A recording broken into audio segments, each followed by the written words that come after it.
हमारे श्री वैष्णव परंपरा में दक्षिण भारत में एक आचार्य चरण हुए श्री यामुनाचार्य जी महाराज।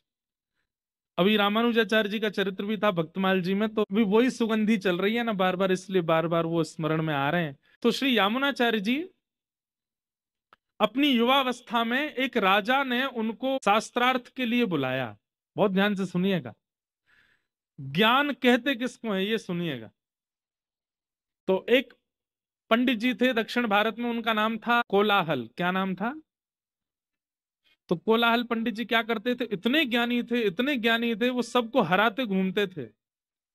उनके सामने कोई मिल जाता, ए इधर आओ मुझसे शास्त्रार्थ करो। और सामने वाला जब हार जाता था तो उससे कहते, अब एक पत्र पे लिखो मैं कोलाहल पंडित जी से हार गया, आज के बाद ये मुझे जब भी मिलेंगे मैं इनको दंडवत प्रणाम करूंगा, कुछ दक्षिणा दूंगा। सब ब्राह्मणों से यही करवाते। तो एक राजा थे दक्षिण भारत में, चोल चोल देश के राजा थे संभवतः, उनका नाम था पांडे। उनको इसमें बड़ा आनंद आता था कि एक हारे और एक जीते। वो ऐसी सभाएं करते रहते थे शास्त्रार्थ की। तो उन्होंने कोलाहल पंडित जी को परमानेंट रख लिया अपने राज्य में। बोले मैं ढूंढ ढूंढ करके विद्वानों को लाऊंगा, आप सबको हराते जाओ और मेरे देश का नाम रोशन करते जाओ। कोलाहल पंडित जी सबको हराते थे।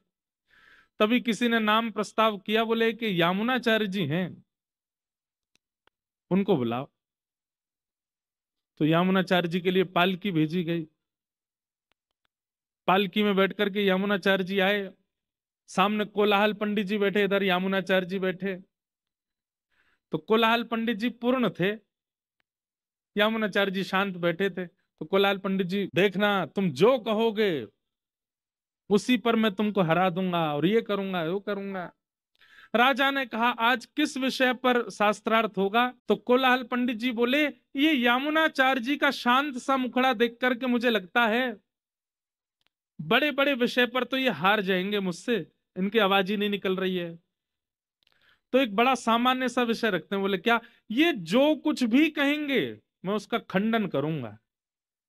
मतलब आपने कहा ऊपर पर्दे का रंग है सफेद, तो अब मेरा काम है कि मैं कैसे भी खंडन करूंगा, नहीं ये सफेद नहीं है, और मुझे ये सिद्ध करना पड़ेगा कि ये सफेद नहीं है। इसको कहते हैं खंडन शास्त्र।